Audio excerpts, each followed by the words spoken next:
Good afternoon and welcome to today's webcast on recent and upcoming Supreme Court IP-related cases. I'm Joel Whitney from the Syracuse University College of Law. Today's webcast is sponsored by the New York State Science and Technology Law Center, which is funded by NYSTAR. I'm pleased to introduce Professor Shubha Ghosh, the Crandall Melvin Professor of Law at Syracuse University College of Law, and the Director of the Technology Commercialization Law Program. Shubha? Thank you, Joel, and welcome back. We've had a little hiatus over the summer in the webinars. I think our last one was in the end of May on finance issues, but I'm excited to be back and launching another year of webinar series. We've got some good things planned, including a talk about CRISPR on September 14th, and then some patent ethics and sharing economy webinars in October. And then in the real world, in November 17th, NYSTAR, New York State Science Technology Law Center, and the program is working on the next conference that's going to be held in Syracuse. So look out for details about that. I'm Shubha Ghosh. I'm going to be launching the particular series this year with a discussion about the IP cases that were decided by the U.S. Supreme Court last term.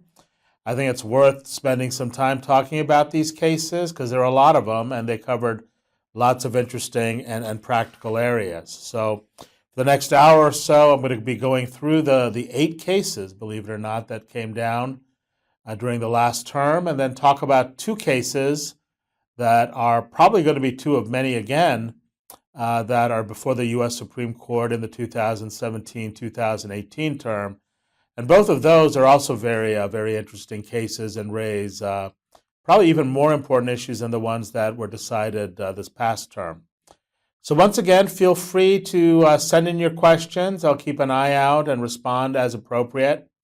But feel free to send your questions at any time. We've got 2 in the queue, and they're really good, and I'm looking forward to getting more as we progress. So just to give you an overview of what happened last term, there were 8 cases that were decided, and these are in areas of copyright, patent, and trademark. Most of them were in the patent area, though there were 2 cases that were in the area of design that involved both patent and copyright issues. And there's also an important trademark case that involved the First Amendment that has some implications for patent and copyright potentially. And just to give you a sense of 8 cases, how that fits into the entire docket from last term, the Supreme Court, obviously hears lots of orders. I didn't count the number of orders it issued, but in terms of final published opinions and oral arguments, there were 70. So we're talking about more than 10% of the final published opinions that resulted that were IP related. So that's quite a bit. And as I mentioned, there are 2 big patent cases in the upcoming term.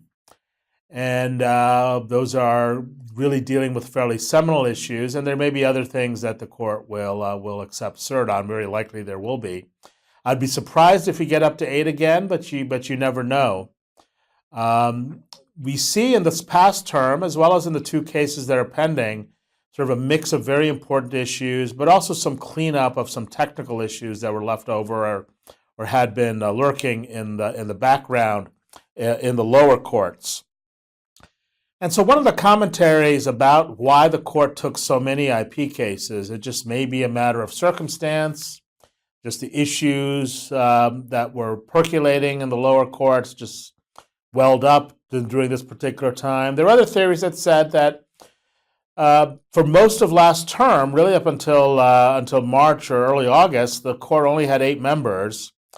And so they tried to take on cases that may have been more technical in nature, that I mean by that legally technical, and really try to avoid some of the more political or controversial type cases. And I guess many of the cases that you see sort of fit that mold, from cheerleader costumes to technical questions about process patents. The court saw in these IP cases issues that may have been relevant to business and issues that may not be things that would be too controversial or headline grabbing. and therefore they may be more easy to grant consensus on. And if you look at the final outcome in these cases, there was consensus. There were maybe one or two dissenters scattered in the mix, but generally these tended to be 8-0 opinions. And for the ones where there were dissenters, or at least concurring opinions, there was some core consensus that we could identify. That's certainly true in the case that I'll talk about in a few minutes involving trademarks and the First Amendment, the Mattel versus Dam case, which is one of the few cases in this mix that actually did get a lot of headline attention, and we'll spend some time talking about that. So what I'm going to do is present the 8 cases in the order in which the Supreme Court released them. The first opinion was released sometime in December of last year, December 2016, and the last opinion came out roughly the last week of the term, basically the last week of June. So we should have a fairly lively discussion, keep the questions coming, and let me proceed through that. And then I'll conclude by talking about the 2 big pending cases, as well as trying to glean some lessons from what we had this past term. So the first big case was Samsung versus Apple. This was a closely watched case. It's one that did attract some of the headlines because of the parties involved, as well as the products involved. This was a design patent case. And so Apple had a design patent on the look and feel of its iPhone, and Apple's claim was that Samsung had basically misappropriated and infringed upon that look and feel that was captured in the design patent. So if you look at the picture on the left-hand side, these are images from Apple's design patent. This case is a really interesting one because this is one of the first design patent cases that the Supreme Court has held and went into in some depth in probably over nearly a century. So I'll talk a little bit about some of the previous cases and how that affected this one. But the issue in this case had to do with damages. The basic issue was Samsung was found to have infringed Apple's design patent, and in terms of the damages that Apple would be owed, they were based upon the entire value of the iPhone, as opposed to somehow taking apart that value and attributing it to the particular design that was protected. And this picture shows you the actual elements that were protected, which is really a small part of all of the elements that are included in an iPhone.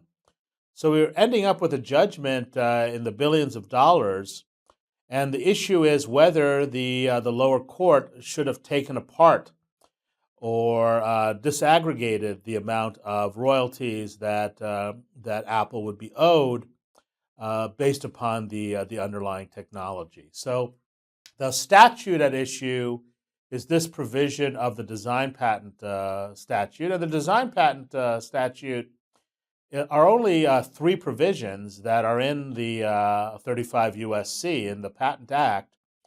And so it's a very, in terms of statutory background, a very thin area of the law. It is also in terms of court decisions, there aren't that many court decisions either. And so the Supreme Court had to get into the interpretation of this particular provision to sort out exactly how much the damages should be. I'll read the language. Whoever during the term of a patent for design without license of the owner applies the patent design or any colorable imitation thereof to any article of manufacture for the purpose of sale, or sells or exposes for sale any article of manufacture to which such design or colorable imitation has been applied, shall be liable to the owner to the extent of his total profit, but not less than $250. And the question that arose here is, what do we mean by article of manufacture? Is that the entire product, or does that just mean a particular component of the product that may have been actually covered by the design patent? And the lower court and the federal circuit, in light of a previous Supreme Court precedent, basically said it's the entire product, the entire iPhone, which means that Samsung would be liable to Apple for the entire profits associated with the iPhone um, times the number of iPhones that would be sold. That's how we get up to $1 billion fairly quickly. So the technical language is, what do we mean by article of manufacture, and how do we think about the total profit that's been the basis for calculating damages? The background to this case is a 1880, let me go at the date, 1886 decision, Dobson versus Dornan, which is a classic case of design patent remedies that looked at language very similar to the one that I just read.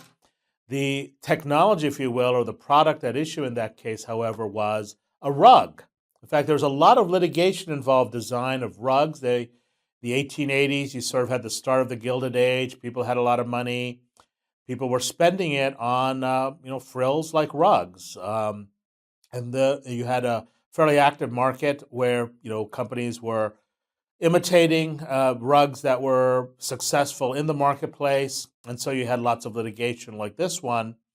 And here, the design patent would again cover only the pattern on the rug, but the question is, the remedies would be depending upon the total profits, which the court said in Dobson versus Dornan would be the entire rug being the article of manufacture.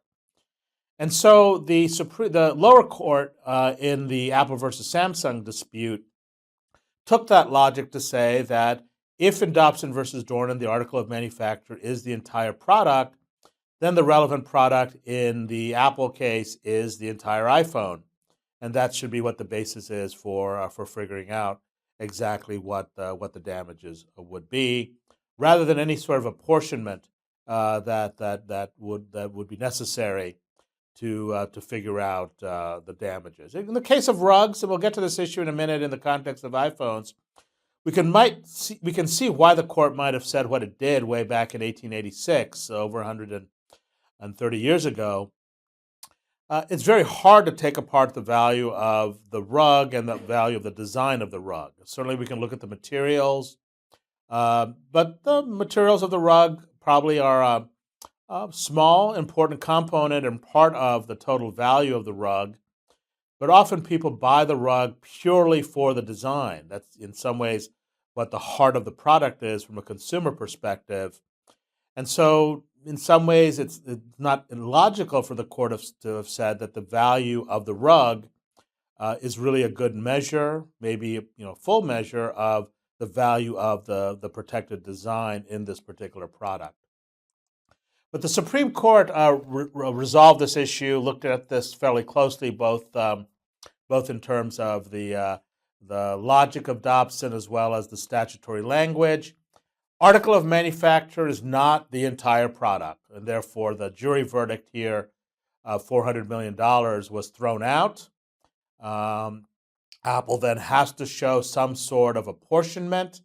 If there is some sort of a multi-component product, the article of manufacture may be the individual component, and here the individual component would be the surface or the screen of the iPhone. The screen of the iPhone is only one of the components that make the iPhone what it is, and therefore the court would have to value that in some way in order to figure out what the damage would be. Now, I don't think people were too surprised by the decision. It's kind of an interesting issue that we'll see a couple of times coming up in these cases about precedent versus policy or precedent versus logic. Some people may have felt that the court would have just simply upheld precedent in Dobson versus Dornan and say article of manufacture is the entire product. But Dobson, was a fairly narrow precedent in a very different time involving a different product. So it's not surprising that the court took a slightly different tack than it did in Dobson versus Dornan. Notice the court is very clear to talk about multi-component products. A rug is not a multi-component product. In some trivial sense it is, but the Dobson versus Dornan case probably rested upon the reasoning that the real value of the rug was in its design. The value of an iPhone, comes in part from the design, especially the protected design in this case. But there's obviously a lot of patented subject matter. There are lots of copyrights. There's lots of software. There are lots of things that make the iPhone valuable. And therefore, the particular component that was infringed has to be apportioned or sorted out. The real kind of frustration in this case, of course, is the Supreme Court doesn't tell us how to identify the component and value it.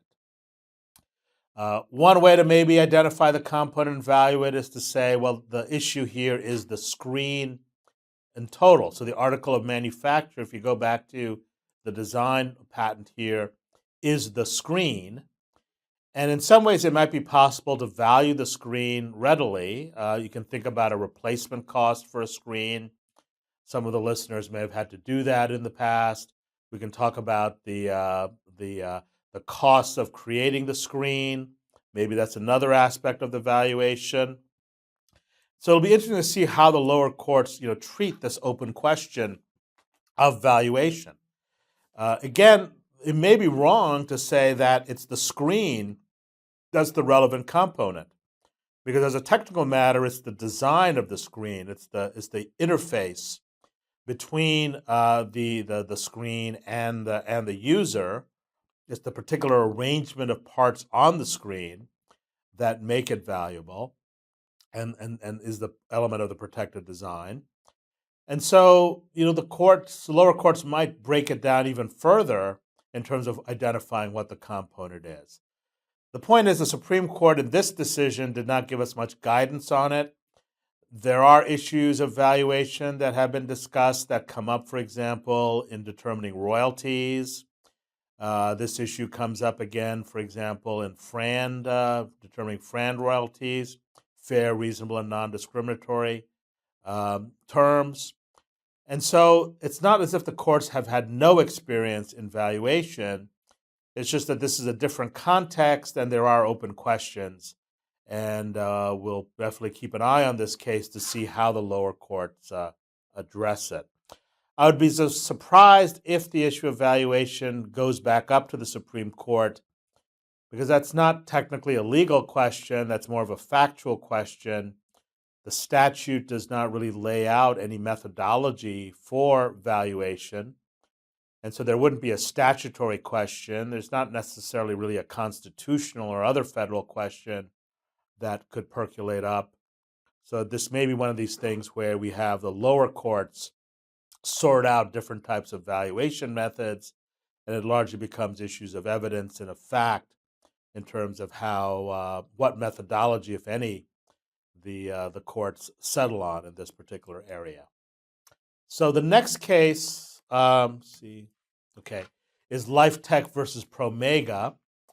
And this is an interesting case in the life sciences involving genetic testing toolkit.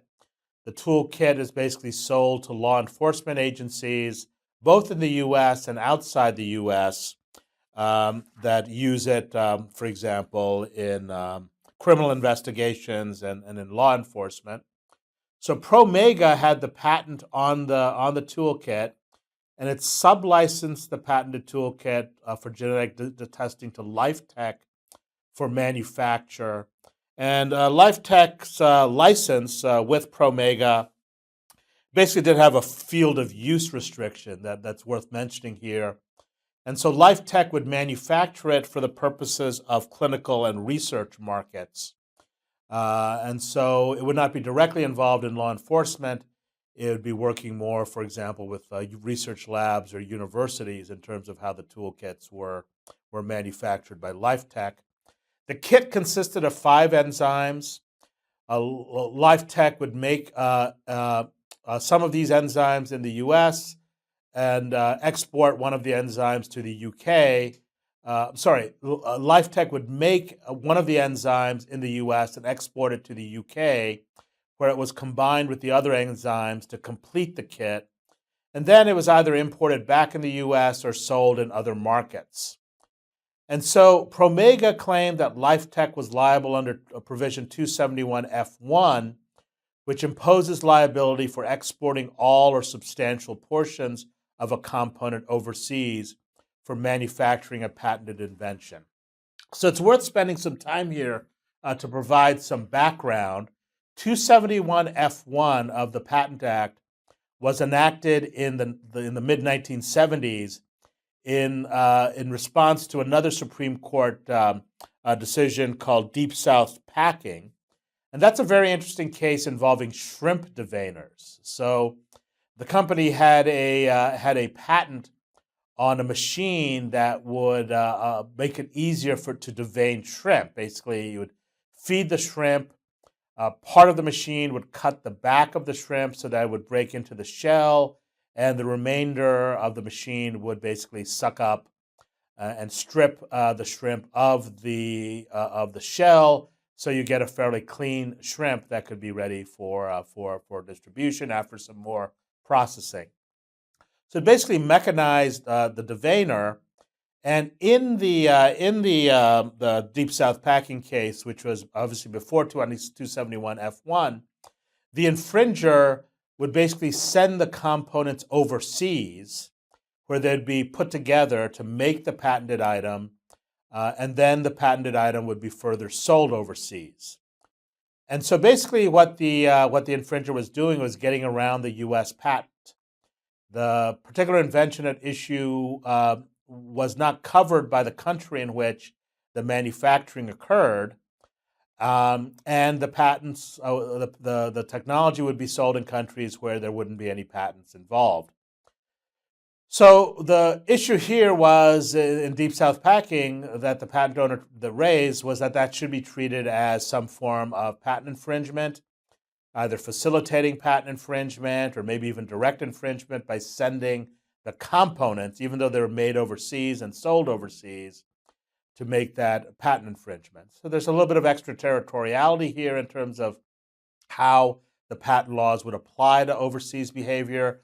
But the Supreme Court basically in Deep South Packing said that was not patent infringement under the statute as it was written in the time. So Deep South Packing comes up in 1972. No infringement for sending the components of a patented item overseas where they're put together. And Congress responded with 271F1, which basically imposes liability for exporting all or substantial portions, even if it's made overseas and sold overseas.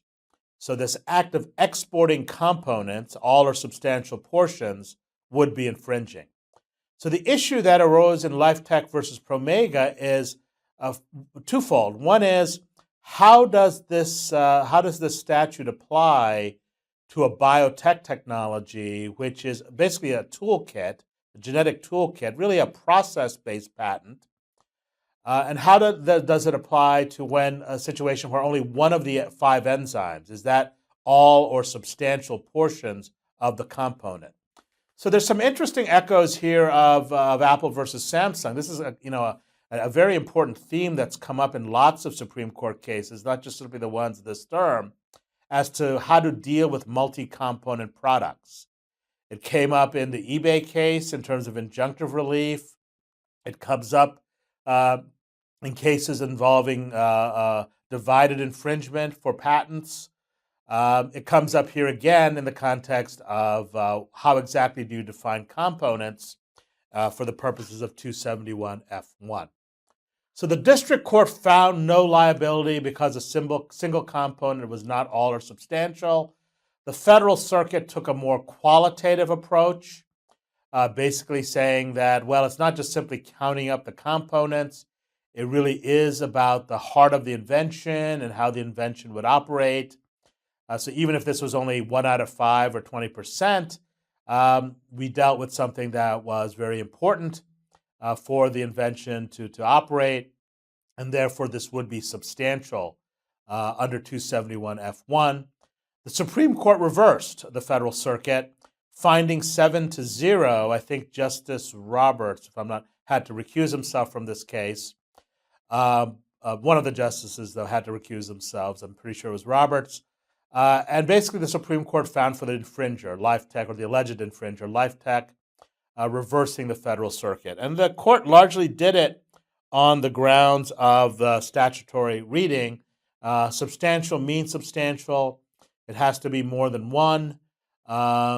or really, it has to be something that, when you're thinking about the heart of the invention, the Congress was conceiving of something closer to the Deep South packing situation, where largely all of the components or most of the components were being sent overseas and being reassembled.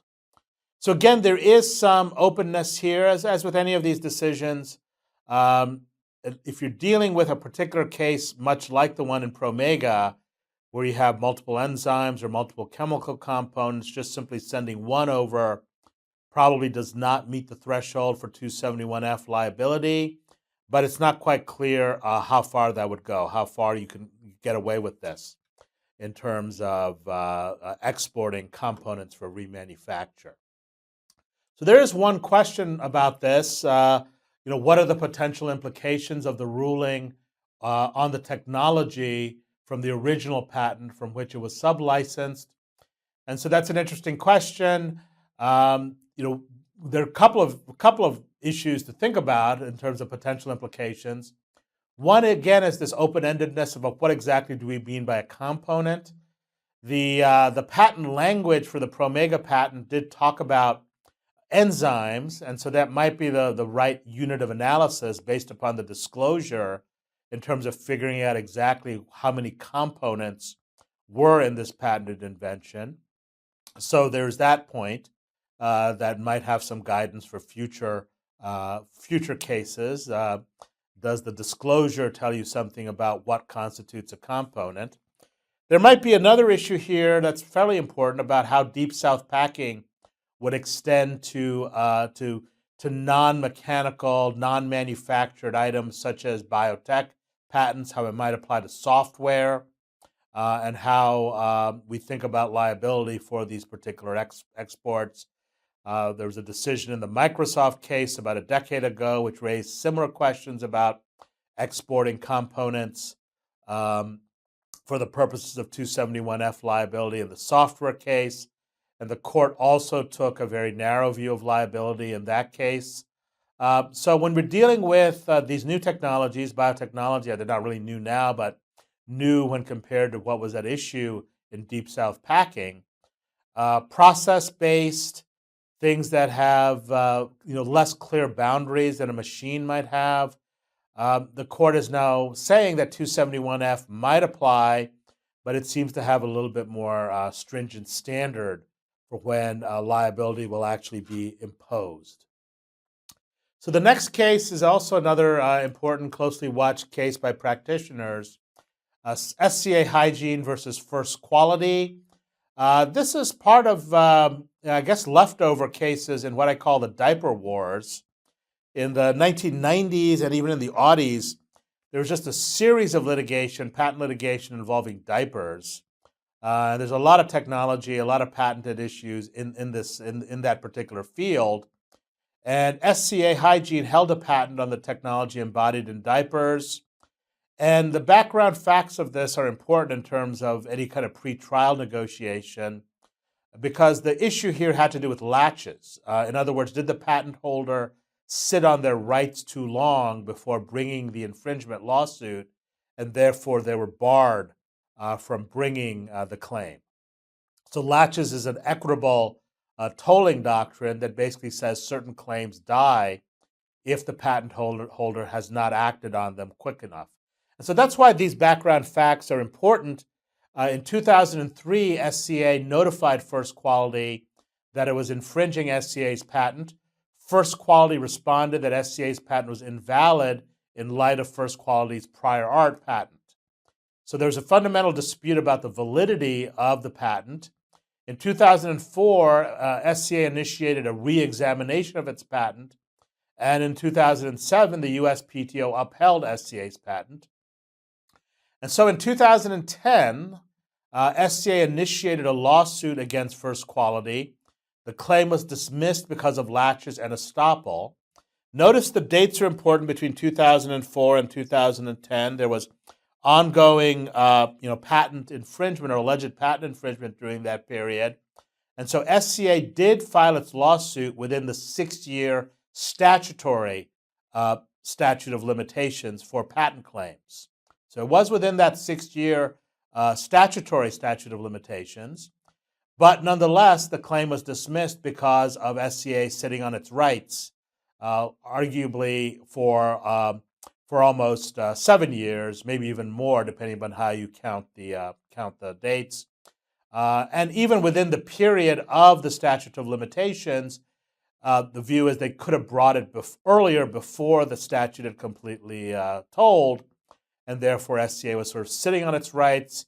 The laches doctrine is kind of an equitable doctrine, a sense of that if you don't enforce your rights, in some sense you lose the ability to enforce them in order to be deal with any reliance issues, in order for the patent owner not just simply to allow damages to accrue and then enforce their rights.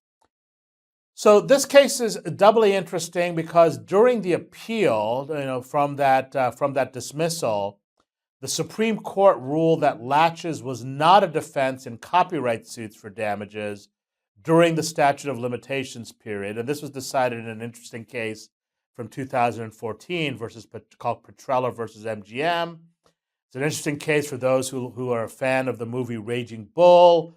Petrella is I forget exactly, maybe daughter of Jake LaMotta. The movie was based upon Jake LaMotta's life and memoirs.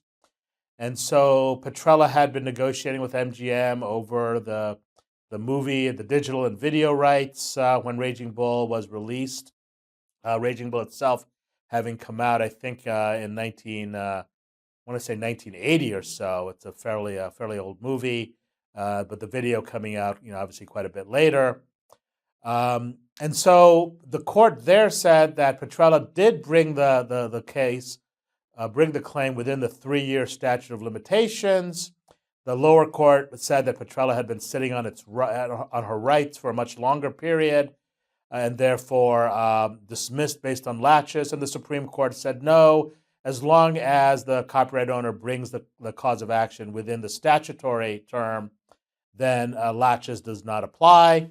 And of course, the natural question then is, does the reasoning of Petrella apply to the patent context? SCA Hygiene basically saying that it did, and therefore seeking a reversal of the lower court ruling. So the question is laches an available defense to a patent infringement claim for damages during the 6-year statute of limitations period? Supreme Court rules 7-1 that laches is not a defense. It basically followed its reasoning in the Petrella case, looking very closely at the statute and the background to see whether Congress intended laches to survive, as a defense. And the court ruled that the statutory statute of limitations would hold, and laches does not apply. So a lot of statutory language, the statutory analysis. There weren't that many cases the court found to show that laches had been applied as a general matter in the common law, and therefore you've got a situation where the court basically extended its reasoning from Petrella to the patent context. Now, the one point that's interesting here is that there was one dissenter, and that's Justice Breyer. Justice Breyer was also a dissenter in Petrella, basically saying laches should apply, that the IP owner, whether patent or copyright owner, really has to act quickly, and if they're sitting on their rights, the court basically should take that into consideration in determining whether to dismiss the lawsuit on equitable grounds.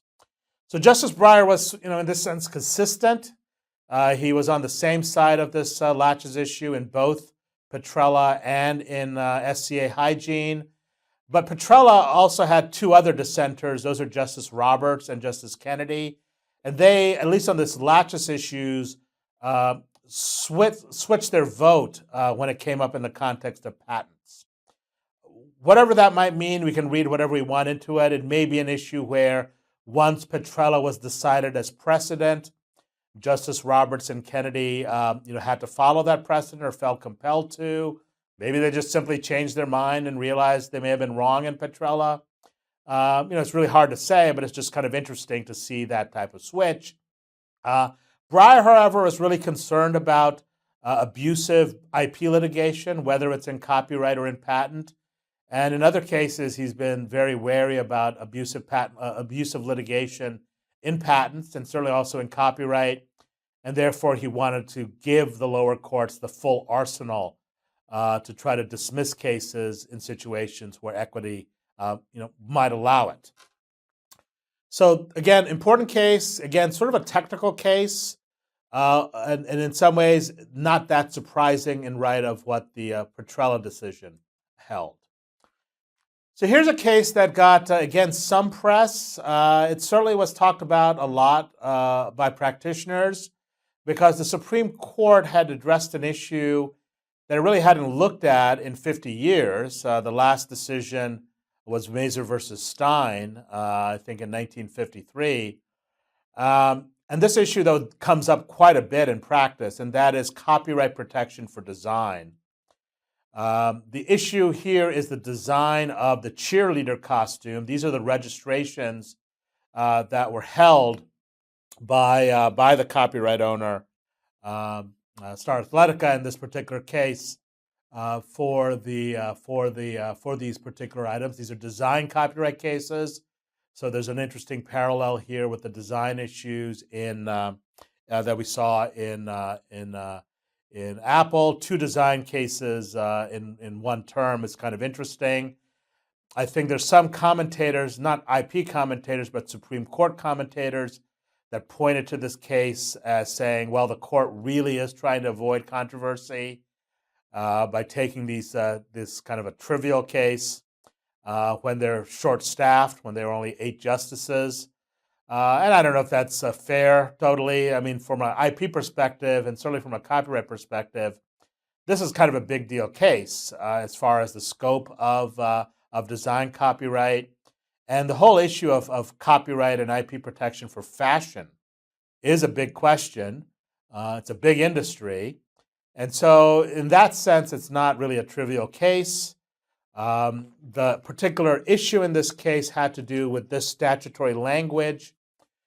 Things like design of clothing, design of three-dimensional object. These are treated as pictorial, graphic, and sculptural work for the purposes of copyright. And the definition of a pictorial, graphic, and sculptural work is it's a work that includes works of artistic craftsmanship insofar as their form, but not their mechanical or utilitarian aspects are concerned. The design of a useful article, as defined in this section, shall be considered a pictorial, graphic, or sculptural work only if and only to the extent that such design incorporates pictorial, graphic, or sculptural features that can be identified separately from and are capable of existing independently of the utilitarian aspects of the article. So that's a mouthful. But what this statute is saying, is reflecting, is the concern that Congress had that when you protect design, you're not protecting the product itself. So to go back to the case of Mazur versus Stein, that had to do with a lamp, the protection for the design of a lamp. And the court wanted to make sure in that case that the design of the lamp didn't necessarily give protection to the lamp. The lamp is not covered by copyright law. Anyone could make that lamp unless it was also protected by patents or trade secrets. But if it's just a pure design, then nobody can copy that, right? So if you think about this example with the cheerleader outfit, anybody can make a cheerleader outfit. The question is whether they can use the design of this cheerleader outfit. And so the question is, can you identify the design elements, the aesthetic or artistic design elements that are separate from the clothing itself? And if you cannot separate them, then there is no copyright protection for the design. If you can separate them, then there is protection for the design elements, but obviously there would be no protection for the underlying useful article, the clothing. So a lot of the debates about design copyright, if you go back to the 1950s and they're in the context of Mazur versus Stein, one example you can think about is automobiles. So the chassis of an automobile has both useful elements as well as the body of an automobile, has both useful elements and artistic elements. And sometimes it may not be possible to separate those two. To the extent you cannot separate them, then there's no copyright protection. To the extent that you can separate them, then the design elements do get protected. So what types of elements of an automobile body might be separated? Well, think about the hood ornament. That's probably an easy example to see. The hood ornament of an automobile, let's say it's the Jaguar on the Jaguar or the peace sign on a Mercedes-Benz, that can be separated from the body. It can have independent existence from the body, and therefore that can get design protection separately. And the rest of the body, to the extent you cannot separate them, you can't. So there are lots of interesting issues here. Again, there's this issue that we've talked about a number of times regarding components. And what do you do with items that have multiple components here? Here, the components at issue for copyright protection are the aesthetic, artistic, design elements, and the purely functional, utilitarian, practical elements of a particular item. And so you might wonder, if you lose design copyright, what's left? Well, this is where design patent comes into play. Because remember, design patent has to be for a particular article of manufacture. So the way in which the law is divided up is that if you can separate them, then the separate design features that are separate from the article of manufacture would get design copyright protection. But if you cannot separate them, you don't get design copyright, but you can get design patents. So that's kind of a little bit of a background. There may be questions about that, obviously. But let me kind of give you a little bit more about how this came to the court. Basically, you have the statutory provision that, in light of Mazur versus Stein, got enacted as part of the 1976 Copyright Act.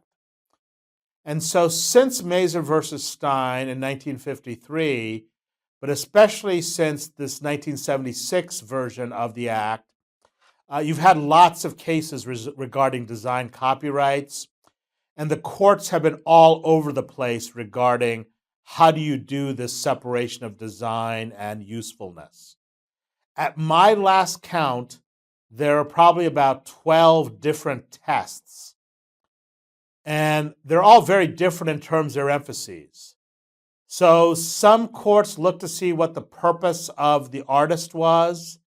Did the creator mean to integrate the design with the product or to have them separately? If the creator intended integrated design, then no copyright protection. Other courts would look at what consumer perception would be. So if consumers would look at it and see a separate design from the product, or if they only bought the product for the design, think about the rug example, then the design could be separated and there would be copyright protection. The bottom line is the courts were all over the place. And I mentioned that there were about maybe 12, maybe 13 tests, depending upon how you count them. The thing that's very interesting about there being so many tests is that a lot of the litigation tended to be focused on only about 3 or 4 circuits. The Second Circuit, our own circuit, the Seventh Circuit, and the Ninth Circuit, where a lot of these design issues and copyright got litigated. So it's interesting to sort of imagine you have 3 circuits that come up with 13 tests. So I thought it was about time that the Supreme Court granted cert on this issue. People can disagree about what the test is, but this is what the Supreme Court said the test should be. And so a design feature is eligible for copyright protection if, and so there are 2 parts to this, a feature can be viewed as a 2D or a 3D work of art, separate from the useful article, and the feature, when separated from, could be imagined as a pictorial, graphic, or sculptural work when viewed independently or in a different medium. So let's see how they apply that to the cheerleader outfit. What they basically said here is, if you look at the chevrons and the stripes and the coloring, well, this just happened to be on a cheerleader uniform. It could just as easily have been on a canvas. And so on that canvas, it would be viewed as some sort of a painting. It may not have been a great painting, but that's not what we're talking about here. It's something that would be viewed as a copyrightable work if it was done on a canvas, or if it was done on a mural, or if it was done on some other medium, if it was done on, for example, wallpaper on a web page. So in all of those other situations, that type of a coloring and pattern of the dress on the dress can exist separately, and therefore those elements would be protected under copyright because there is that separate existence. So what might not be protected? And the court talks a little bit about this. If you think about the cut of the cheerleader outfit, the cut of the cheerleader outfit may be very difficult to separate from the cheerleader outfit itself. I guess you could imagine tracing the cut of the cheerleader outfit and putting on the canvas, but that would just be another representation of the cheerleader outfit, and therefore would not have any kind of separate existence as a work from the outfit. Now, this gets very heady and metaphysical. What it kind of means in practice is, if you're seeking design protection under copyright law, really pick and choose those elements that could be placed on any medium, not just simply the medium of your particular useful article, whether it's clothing, whether it's a lamp, whether it's a car body, whether it's a dress dummy. You have to have those elements that could have some sort of separate existence and be able to identify them.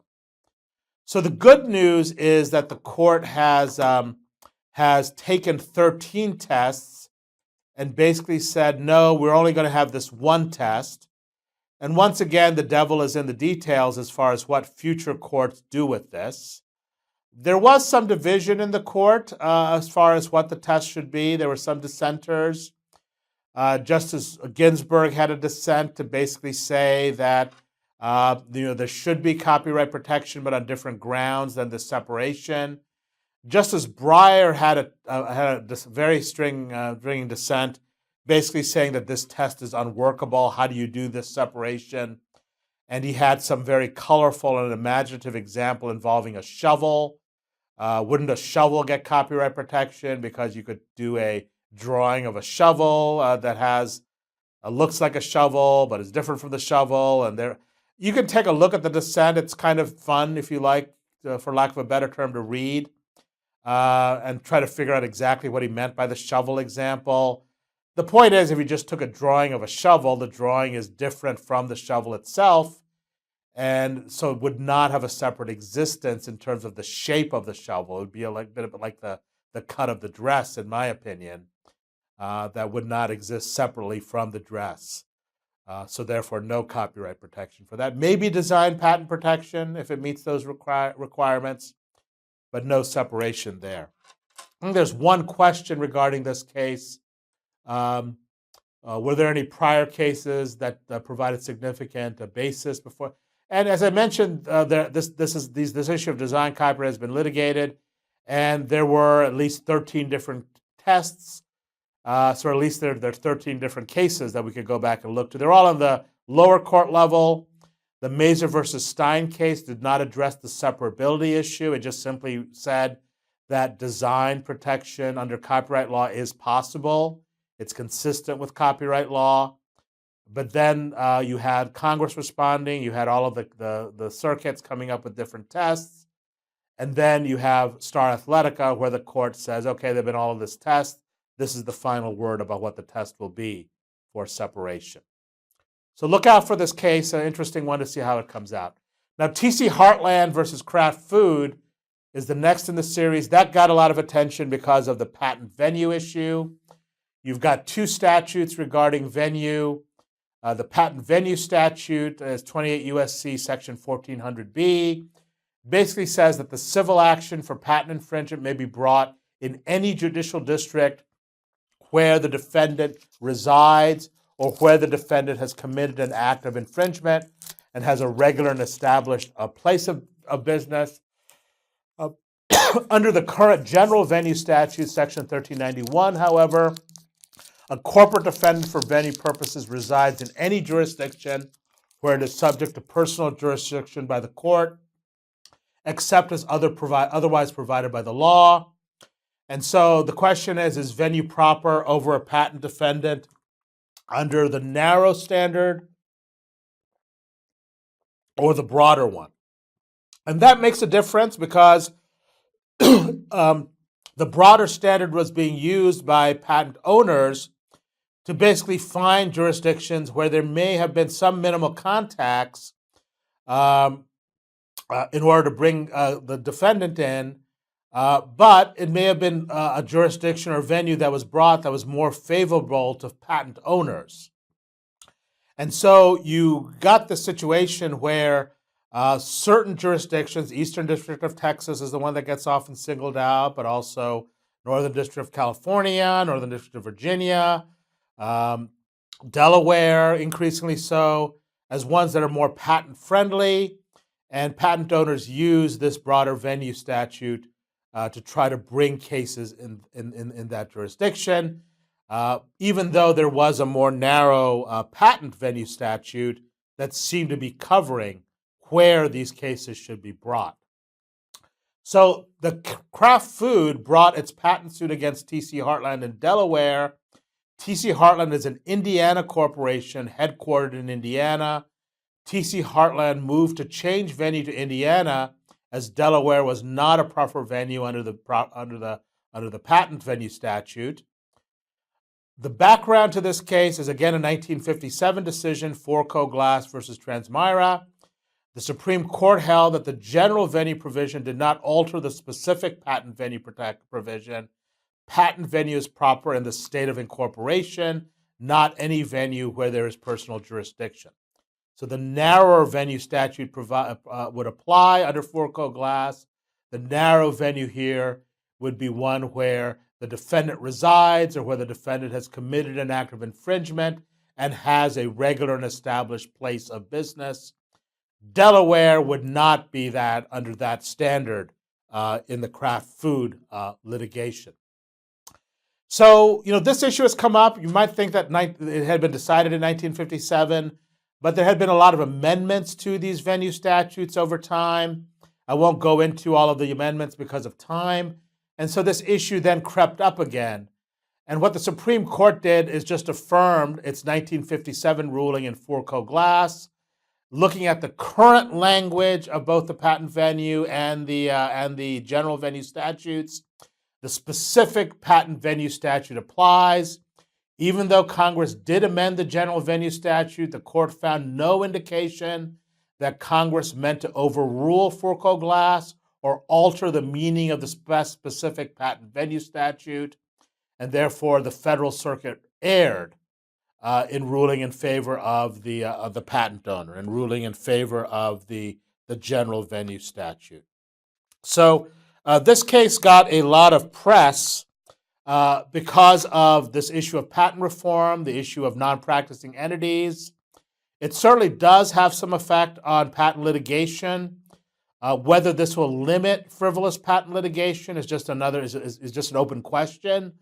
Maybe we'll see. Certainly, practitioners in jurisdictions like Texas are focusing on things because Eastern District of Texas may no longer be a venue of choice or that's available under the more specific patent venue statute, and that would apply to other rocket dockets or preferred venues such as Delaware.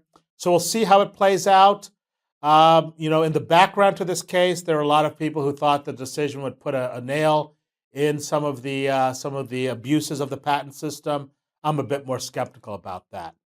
So let me go through some of the other cases. We may go a little bit over 2 o'clock. Impression Products versus Lexmark. This had to do with the idea of patent exhaustion. Lexmark sold its printer cartridge under various restrictions on reuse. Impression Products is one of many companies that bought used cartridges and refilled and resold them throughout the world. Impression products would obtain the used cartridges overseas and resell them in the US. And the issues were, can a patent owner impose contractual restrictions on the sale of product containing patented technology such that violation of the restrictions give rise to a claim for patent infringement? And the second issue is, can patent rights be exhausted only by a sale within the US of a product containing the patented technology? Now, on the second question, the court had addressed that issue in the context of copyright law back in 2013 in this Kirstang versus Wiley case. So the second question is whether the copyright ruling, which basically says that a sale anywhere in the world would exhaust the distribution right in the US, whether that ruling in Kirstang under copyright law would also apply to patents. The first question, however, was kind of unique. It's one that people had been wondering about as far as contractual restrictions. What if the patent owner says, do not resell, or single use only, or put some other contractual restrictions, as Lexmark did? How far can they go and then raise a patent infringement claim if those contractual restrictions are violated? So as far as the contractual limitations, the court ruled against the patent owner. They basically found exhaustion once the patent owner sells it, even if it sells it subject to restrictions. The purchaser of the patented item still has the right to redistribute it. So once the patent owner sells a product containing the patented technology, the purchaser can resell and to a certain extent reuse the product without giving rise to a claim for patent infringement. And very broadly, Justice Roberts wrote the opinion, for the most part a unanimous opinion except on the international exhaustion issue, basically looked at policies that disfavored restraints on alienation. Generally, the common law, if you put some sort of restriction on reselling real property or even reselling personal property, those are disfavored. Often they might even be found to be illegal. That same rationale, Roberts is saying, would apply to intellectual property. However, the court emphasizes that all this means is that you lose your patent infringement claim. You can still get a claim for contract breach. And so the contract remedies are still available, but needless to say, the contract remedies are not as large necessarily as patent damages that, for example, allow treble damages and profits and so forth. So consider prior cases. The right to make patented technology is not exhausted by the sale. So that's important to keep in mind. It's still the law. Nothing has changed in terms of making another copy. So in the Bowman versus Monsanto case from 2013, the court ruled that exhaustion does not give a subsequent purchaser the right to make another copy. At issue in that case had to do with genetically modified seeds. All you do is basically have the right to resell and then do some sort of reuses, such as a repair to the underlying product. As far as international exhaustion, the Supreme Court does adopt international exhaustion for patent law. Rights to sell and to use are exhausted even if the product is sold outside the U.S. and re-imported back into the country. The court basically follows its reasoning from Kirstang versus Wiley, involving the reselling of copyrighted books brought overseas. So that's been a really interesting holding. The issue here, one of the big debates here is, how does this affect pharmaceuticals? As many of the audience might know, many people do go overseas to buy expensive in the U.S. pharmaceuticals that are a lot cheaper overseas and bring them back. Generally, if you do that for personal use, there hasn't been much litigation. Can companies do this now? And we'll see. I'm sure there will be much litigation on this, and that might go up to the Supreme Court as well. But if you read the case fairly broadly, it seems like the reimportation of drugs, patented drugs, would now be possible. Limitations might be things like food and drug regulations, as well as product liability. But as far as patent law is concerned, that may no longer be a bar to reimportation. Now, the lone dissenter on that issue is Justice Ginsburg. She's long held that international exhaustion doesn't make any sense. She was also the dissenter in Kirstang, so her position here is not that surprising. Okay, Sandoz versus Amgen was a very technical case. I'll go through it fairly quickly. Sandoz filed an application with the FDA seeking approval to market a biosimilar of Amgen's biologic filgrastim. So a biologic is a type of drug, but it's one that's based upon genetically modified organisms. It's genetic based rather than pure chemical based, like a pill or a medical device. And so Amgen sought injunction forcing Sandoz to turn over the application. Amgen claimed Sandoz did not give proper notice of its application. And so an issuer writes under the Biologic Price Competition Act of 2009, which was passed as part of the Affordable Care Act, and was a way to try to create generic competition for biologics, and in fact make it easier to have generic competition than they currently existed for pharmaceuticals. So the Supreme Court held, again, this is a statutory construction case, that the Act does not authorize an injunction to obtain copy of the application. However, the patent owner can possibly seek an injunction under applicable state law, and so that's the issue on which the case was remanded.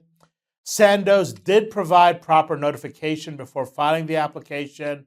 Notice need not be given only before first commercial transaction, which is Amgen's argument. The notice can be given much earlier on in the process, and that would affect even when there is some sort of commercialization.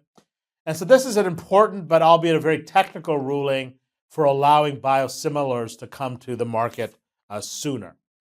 So let me talk about the trademark case, Mattel versus Tam.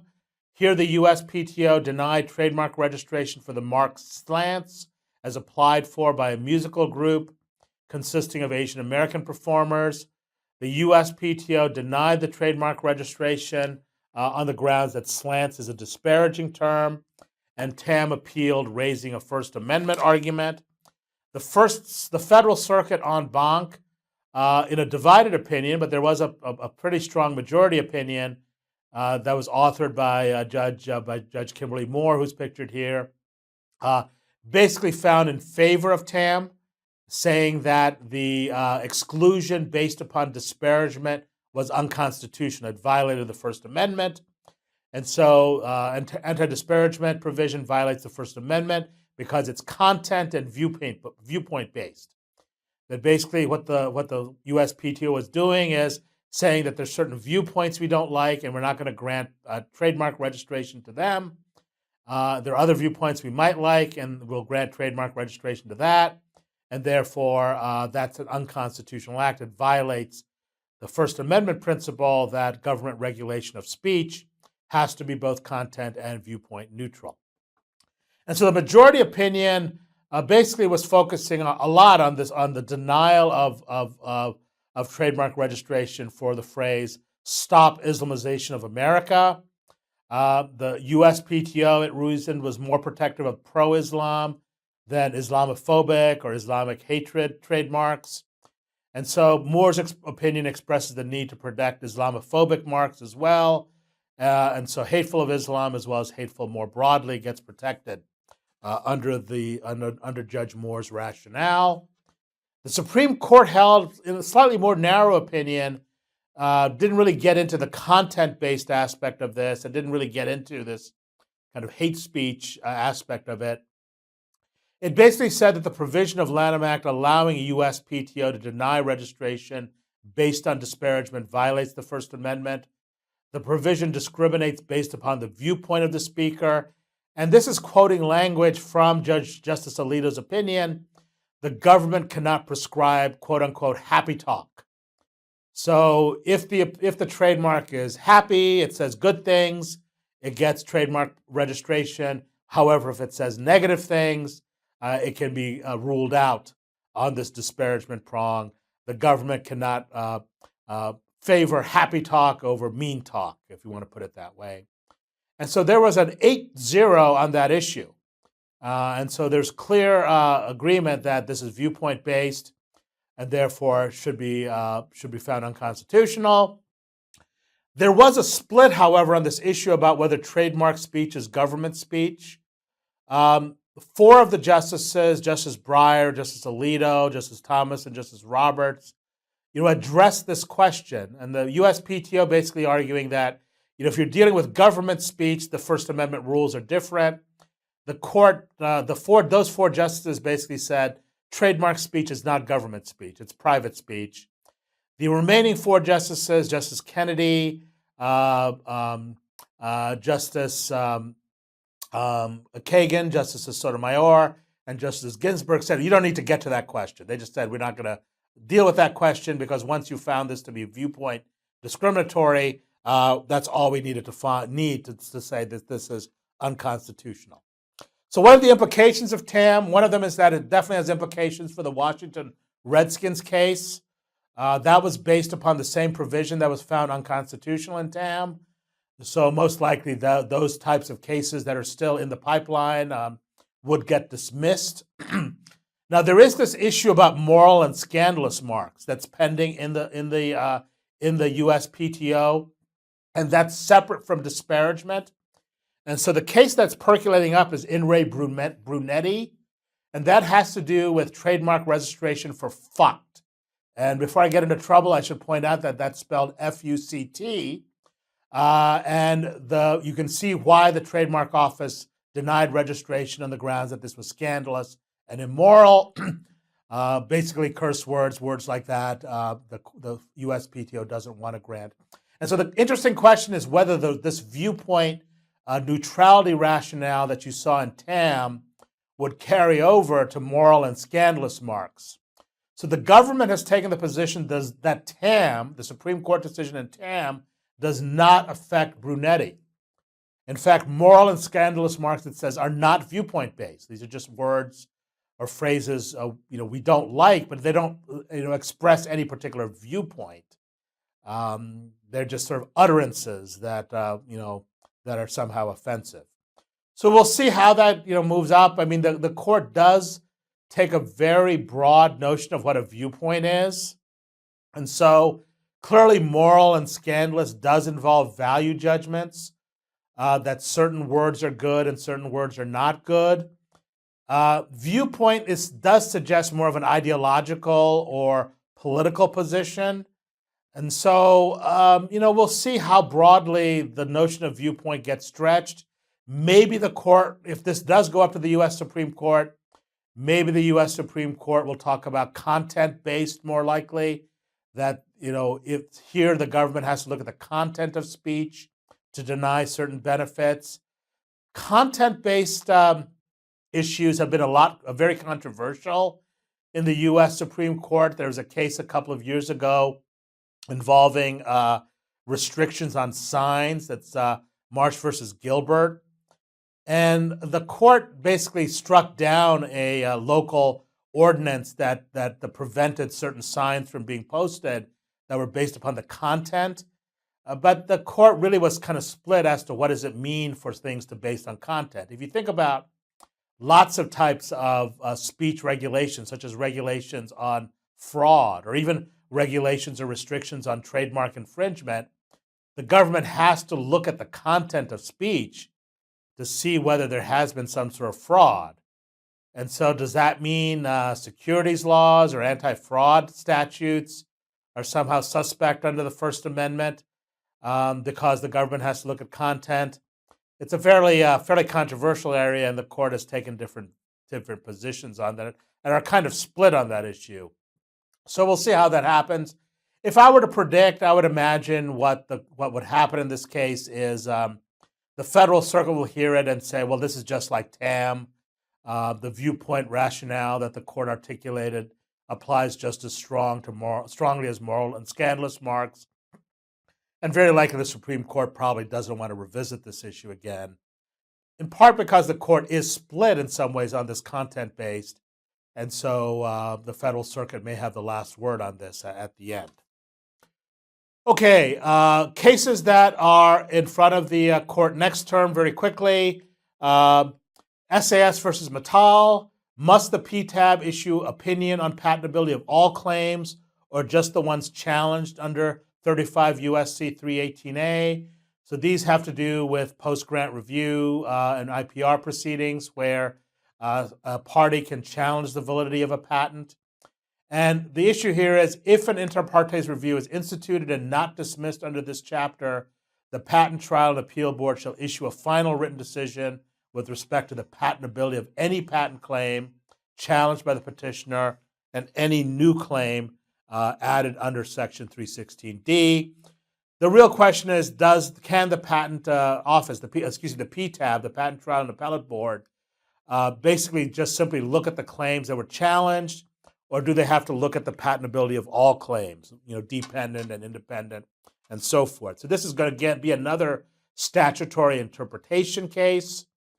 The really big case next term is Oil State Energy Services versus Greens Energy Group. This is an interesting case on many levels. One of the interesting cases, the reasons why this case is interesting, why this case has been kind of controversial, is that the Federal Circuit did not issue an opinion in this case. It basically made its ruling under something called Rule 36, where it just basically issued a judgment, a conclusion on invalidity without issuing an opinion. And so that's been a controversial practice. I don't think the court will investigate or review that particular practice, but certainly it's implicated in this case. The big question is having to do with these post-grant review proceedings, specifically the inter partes review, though this logic would also apply to the PGRs. Are inter partes reviews unconstitutional because they permit the extinguishing of property rights by a non-Article 3 court without a jury trial? So that's the wording of the cert, the question that the court. So this is exactly that wording. It's very kind of interesting stylized language. The language is basically talking about extinguishing of property rights by a non-Article 3 court. The non-Article 3 court at issue here is the PTAB. That's just an administrative court. And the administrative court, by invalidating the patent, is taking away some sort of a property right, and it's doing it without a jury trial. So there's lots of if you take apart this question, there are all sorts of sub-questions here. The first is the authority of a non-Article 3 court. How far does it go? And then this issue about whether there's a jury trial that's necessary to take away a property right. On that latter question, I think if you look at the history of property decisions, there are lots of ways in which property rights get taken away without a jury trial, even in the Article 3 context. So that may weigh in favor of upholding this particular proceeding. Whether a non-Article 3 court can do it depends upon the review. It is appealable. The thing that's interesting about the statute is that the appeal has to go directly to the Federal Circuit. It doesn't go through a district court. Now, that's not that uncommon, but that might be a way in which this statute is vulnerable. Now, this particular question I really don't like. It's so broad that at some level it really does depend upon ideology more than legal analysis. But I think there are some interesting legal questions that the court can hang its hat on without getting into a kerfluffle or a tiff or whatever your favorite word would be, over the underlying ideology of property rights. So as I mentioned, the Act allows only appeals of IPRs to the Federal Circuit. So there is a ready fix if the court finds a problem. The court might say that, in order to protect the due process rights of the property owner, the patent owner, you have to give them the opportunity to appeal to a district court. And then, of course, they can go on to the Federal Circuit and beyond. But that might be a way on due process grounds to say that the IPR is, might have a problem, but it's one that's readily fixable. So those are the two cases. I'll definitely have some. You may have some webinars later on in the year, maybe in April or May, when those two cases are argued and certainly decided. Very quickly, I'm going over time, but as you can see, there's a lot to talk about, and then there were questions. Summary: take-home messages for litigators, what to look out for. Latches, patent venue, First Amendment as a defense, 271F1 claims and substantial, design protection and copyright, injunctions and biosimilars, damages in design patent cases, and then exhaustion as a defense. Some or all of these, or at least some subset of these, probably are going to affect a large set of practitioners. So these are fairly interesting, technical, important cases in that respect. Take-home messages for transactional lawyers. How do you structure transactions after Lexmark? I'm hearing that a lot of folks in the pharmaceutical industry are thinking about how to structure their distribution deals for pharmaceuticals so they are, to quote the language, Lexmark bulletproof, right? So that Lexmark won't strike down those contractual arrangements. I think it's going to be very difficult because the opinion was very broad, but we might see some creative lawyering on this front, and I'll be glad to take questions, and maybe it'll be worth another webinar to talk about that. Manufacturing, patented inventions, and the value chain. As you see in the Promega case, there's lots of discussion about the value chain. Actually, I didn't mention that in my discussion, especially in the oral argument. So the court is aware of how manufacturing occurs globally, and that might have had something to do with why they were kind of nervous about coming out against the manufacturer in that case. Trademark prosecution. If you engage in prosecution as a transactional lawyer, the TAM case certainly has some implications for what you do. Seeking a FDA approval for biosimilars and the notice issue. And then both the Apple case and the Star Athletica case have implications for how you want to register your design copyright, as well as in terms of how you want to prosecute or specify your design patents in order to deal with this component issue. So there is an end. There is light at the end of the tunnel. I appreciate your time in listening to this. I think most people made it to the bitter end. Quick conclusions, mix of cases during the last term. Most of them were straightforward technical issues. There were some long-standing issues, as in the Star Athletica case. Some are very hyper-technical, as in the Sandoz case. Open questions have to do with protection of design, state injunctions, and biosimilars. We know about First Amendment and trademark. We don't know how broad that protection is. We also don't know whether TAM has opened the door for further First Amendment defenses in copyright and maybe even in patent law. And so next term, we'll see if there's more of the same technical issues with great practical importance that do touch upon some interesting policy concerns as well. So thank you for your time and your patience. I hope you found this informative. Feel free to email me at the Technology Commercialization Law Program or email the Technology Law Center with your questions. My work email is sghosh01@syr.edu, and you can also Google me and find me on the Syracuse Faculty Law webpage. So have a good afternoon, and look out for our next webinar, the next one being planned for September 14th on the battle over CRISPR. So thank you again.